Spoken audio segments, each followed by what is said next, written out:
Heyo, Jess Reynolds here. You know, in my experience working with fellow massage therapists, I've noticed one very troubling trend, and that is thumb injuries. They are incredibly common, and yet, so many people are unaware of how to prevent them. And that's why today I'm really excited to share with you some really helpful insights that come from my self care and burnout prevention course. We're going to dive into the types of injuries that are prevalent in the field we all work in. I'm going to walk you through some alternative techniques that can spare your thumbs, keeping your practice sustainable and pain free.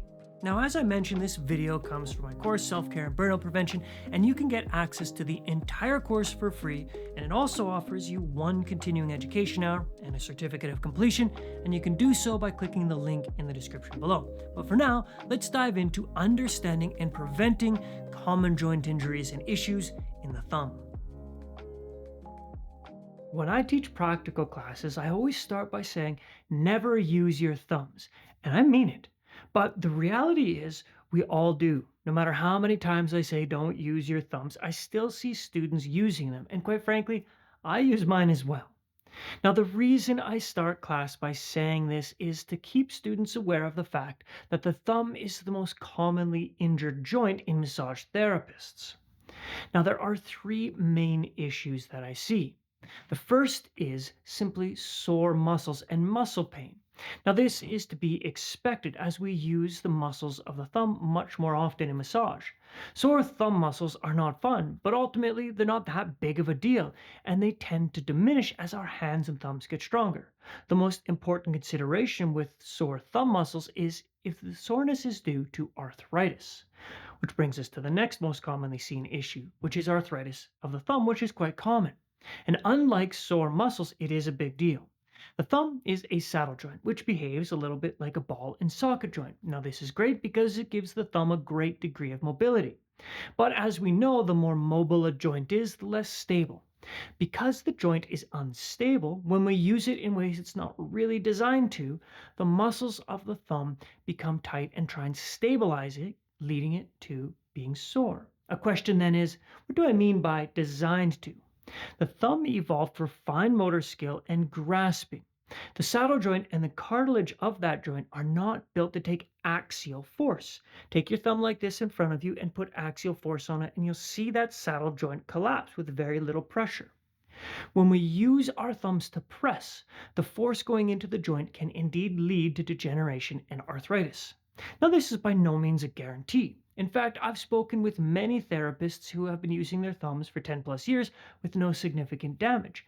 However, if you do have pain in your thumb and in the joint specifically, it means you're not one of those lucky few who can get away with using your thumbs on a daily basis. Now, the third and last common issues that I see in the thumb is called de Quervain's tendonitis. Now, de Quervain's is inflammation of the tendon sheaths of adductor pollicis and extensor pollicis. It manifests as pain in the radial forearm, so to determine if you have it, simply move your hand in front of you, grab onto your thumb like so, and do ulnar deviation. That's called Finkelstein's test, and it's very reliable to indicate if you have de Quervain's tendonitis, and it'll hurt right here on the radial side of your thumb. Let's talk about contact surfaces. When I teach my first year students massage, the very first thing I tell them is don't use your thumbs. And I reinforce this fact over and over throughout the entirety of the first year and the second year, constantly saying don't use your thumbs. And I know full well that they're all going to use their thumbs. I do. The reason I say this is because if I repeat myself over and over and it gets embossed in their memory, then, fingers crossed, they'll use their thumbs as minimally as possible. We've already discussed the issue with thumbs and how they become so painful. So let's look at a couple options now of how we could perform our treatments without using our thumbs, and then, for those rare times where we really have to, I'll show you how to use your thumbs in a way that prevents damage. One of the first notes is, prior to doing anything else, is the amount of lubricant we use. The less lubricant we use, the easier it is to maintain the appropriate amount of pressure and use different contact surfaces without sliding around. So start with a drop. So I really will use just one little drop. That's as much as I will use for the entire back. Now, if I need to add more, go ahead and add more, but it's a lot easier to add than it is to take off. So very, very small amount, and this will help me get the appropriate amount of friction I need so I don't slide around. All right, so let's talk about those contact surfaces. The first one that I use almost all the time is reinforced fingers. So I could just take my inside hand, place it down like this, my outside hand on top, and I'll just nice and easy slide up. And all the pressure is right here in those fingertips. Now you might find that that's quite uncomfortable. Some people say it feels like the skin is pulling away from the fingernails, which of course that sounds horrible. Other people have very mobile fingers. We've already talked about your mobility. And if you have hypermobility in those fingers, this just won't work for you. So another option then is going to be using this pisiform or the hypothenar eminence. So it looks very similar, but instead of the pressure being here in my fingers, all of the pressure is right here in my pisiform, making sure that my joints are nice and stacked. And again, all the pressure is here. Now, this hand, that inside hand that's contacting the body, it applies a mild amount of pressure, but a lot more of the pressure comes from the top hand. What I want you to notice is the position of my wrist. Because I haven't applied a lot of oil, I can really drop that wrist down into an extended position, or rather a flexed position, and I can still maintain a good amount of pressure. I'm not up like this. I don't have a fully extended wrist. That's going to cause you a lot of pain in a very short duration. So I really want that wrist to be as straight as possible. My joint's nice and stacked. Noticing how I'm keeping my back nice and straight. I'm not letting my head drop or anything like that. Really focusing on that core strength. So you can do the same thing with the pisiform and your fingers, maintaining that neutral position of the wrist as much as possible. Really try not to get that wrist into extension. Now the next contact surface we can use are our knuckles. And it turns out there's a lot of different ways we can use knuckles. So the first way that I often use my knuckles is with a nice loose fist. So I really am keeping a nice relaxed hand. I'm not making a tight fist. And I'll just slowly move up the back if I'm working on the back. Now the advantage of this is it's not putting significant stress into my wrist. It's not putting a lot of stress into my knuckles. And I can maintain good body mechanics as I do so. It's a fairly light technique though. I wouldn't use this technique if I was going very deep. That's a loose fist using knuckles. We can also use a tight fist. Now this tight fist, it allows us to do more pressure. So if I'm going to use a tight fist, I'll put my contact hand down and then my non-contact hand is going to wrap around my wrist like this to allow for extra support. Then I can really lean in with my body weight. See how I can get my whole body up over my client so I can put a lot of pressure in without compromising any joints whatsoever. Excellent. So that's loose knuckles and tight knuckles, but we can also be very specific with just using one knuckle. So if I use one knuckle, I usually reinforce that knuckle like so, and I could place it down. Once I've found the location, this other hand is going to wrap around it like this. I know you can't see what I'm doing, but this hand wraps around, so I'm not sliding all over the place. That's a big disadvantage of using a knuckle, is it's easy to slide around. So I just apply the pressure, this hand goes around, stabilizes, then I can apply pressure, and I can even move, I could still slide up and down. Excellent. Now the next, of course, is to use elbows. Now, proper use of elbows could be a course of its own. You can get very creative with using elbows, and a lot of people say they don't like doing it because you don't have the same control, but I can assure you with practice, you'll have lots of control with your elbows, but there's a few important tips. When we talk about the elbow, there's a few different surfaces that we can use, and each surface has a slightly different function. The first is we have the ulnar crest, and then we have the olecranon, and then we have the flexors of the forearm, and each one of these contact surfaces feels different and has a different level of intensity. So I always start with that ulnar crest, just on the ulnar side of the ulna. And my whole body weight can go in there nice and easy, making sure my joints are stacked and I can slowly move up the tissue. Now that's a very gentle, very mild technique. I need to add just a little bit more lotion because that's working on the entire ulnar surface of my arm. So just a little bit more on there so I can slide a bit better.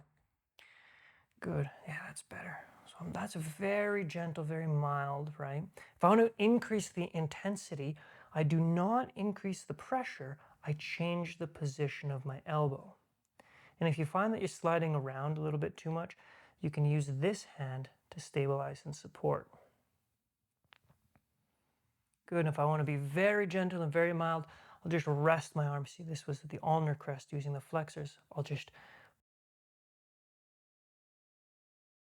just use my flexors, and that's nice and soft, and I can work all the way up. And this hand, this top hand, this is the one that's doing the control. I'm kind of treating my forearm like it's a tool. This top hand really does all the control. I can work across the body as well. Pulling back with the olecranon, keeping in mind that the olecranon is very sharp and it creates a lot more intensity. Good. So of course you can get very creative with using your forearm, so you're not using your thumbs. But now let's talk about those thumbs. What are you going to do if you have to use them? If you must use your thumbs, there's a few ways to do so. The first is with a single reinforced thumb like this. So I just make a strong fist like so, and I can apply my thumbs. Now that's a bit stronger than just using the knuckles. I can be very specific. See, I roll over there by accident, and I just move down like that. Now that's one way to use the thumbs. Another way is to reinforce both thumbs like so. So with both thumbs reinforced, I could do the same thing. Now what I want you to notice about these two thumbs reinforced is all of my knuckles are lined up. I'm as tight as I can possibly be. I see a lot of people do this, I see some people do this, but we really want those knuckles to be lined up together as much as possible. Now in this position, I can stack my joints and get up nice and high over my client. So you can see how my joints can stay nice and stacked, and I can work on the opposite side or the same side, really focusing on that core strength, making sure I'm in that horse stance. And if you need to, you can go up on your tippy toes, get a little bit higher, and get totally over your client and apply that downward pressure. But it's super important to remember those thumbs stay as reinforced as possible. All right. So that's a very quick overview of the different contact surfaces that you can use. If you are using your thumbs often, do your best not to. Now, some of you may have been practicing for years and years and years and using your thumbs and had no problems at all. For the very few of you who that's the case, awesome, all the power to you. But for the very vast majority of us, do your best not to use them. As massage therapists, we know how important it is to protect our thumbs. That's what this whole video is about. Because thumb injuries, well, they can prevent us from doing what we love, which is, of course, helping our clients. Now, while we focus on maintaining our physical health, which is important, it's easy to forget that our practice has administrative health, and it's just as important. Now, administrative overwhelm and burnout can be the thumb injuries of clinic management. The endless juggling of appointments, billing, paperwork, it can all drain your energy, leading you to be too tired to focus on the real work, which is caring for our clients. That's why today's video is brought to you by Jane EMR. Just as you are learning how to protect your thumbs and avoid injury, Jane EMR is designed to protect your practice from administrative overwhelm, giving you the support you need to thrive. Jane's online booking feature simplifies scheduling, giving your clients the ability to book their appointments online with ease, while also reducing no-shows with automated reminders. And that's just the beginning. With streamlined billing, comprehensive charting, and insightful reporting, all integrated into one easy-to-use platform, Jane helps you run your practice with confidence. You can click the link in the description to learn more about how Jane EMR can truly help transform your practice and help you avoid burnout. Also, enjoy a 1-month grace period on your new Jane account by using the code AIM1MO. Let's talk about tools. So I have laid out here a very small selection of tools, but these are my preferred tools if I'm going to use them. It doesn't really matter which tool you use, but pick something. Choose some sort of tool. Pick something that lets you give your hands a break. I really like using the myofascial cups, and I'm very regularly using this little wooden tool as well on the hands and on the bottom of the feet. Every once in a while, I'm going to use these metal tools to perform gua sha, or what's also called instrument-assisted soft tissue release, but virtually all of these tools come in handy at one point in time or another. Now, a common complaint I hear, maybe an objection to using tools, is they just don't feel the same as using your hands. And there's no question. Absolutely, they don't. There's nothing similar about it. But the fact is, with time and practice, they get easier to use. One easy example is think about your car. The first time you drove it, it was very weird and uncomfortable. But now you can somehow pull into a parking lot and manage to pull within an inch of the car in front of you. You know exactly where that car ends, where your car ends. Or maybe you've lost something behind the couch and you go to the kitchen and grab a wooden spoon and you're using a tool to get that thing out. So we are tool using creatures. We can use them and they become very easy to use. So pick one and become familiar with it. And again, there is a large variety. You might be wondering why I've got this reflex hammer here. I think this reflex hammer is one of my favorite tools to use for pressure points and acupressure. This little pointy bit is phenomenal. It's nice and soft and it gets right precisely where I need it to. So get creative, play around. You don't have to use one of these tools. You can use virtually any tool that you come across in the world of massage. But again, I'd strongly encourage you to pick up some sort of tool and start to become familiar with it. All right, so thanks for tuning in. I genuinely hope that this information helps you as much as it has helped many therapists avoid thumb injuries. Don't forget, the entire self care and burnout prevention course is really right there at your fingertips for free. It's filled with valuable insights and practical tips like these, plus, you can earn 1 CE hour as well.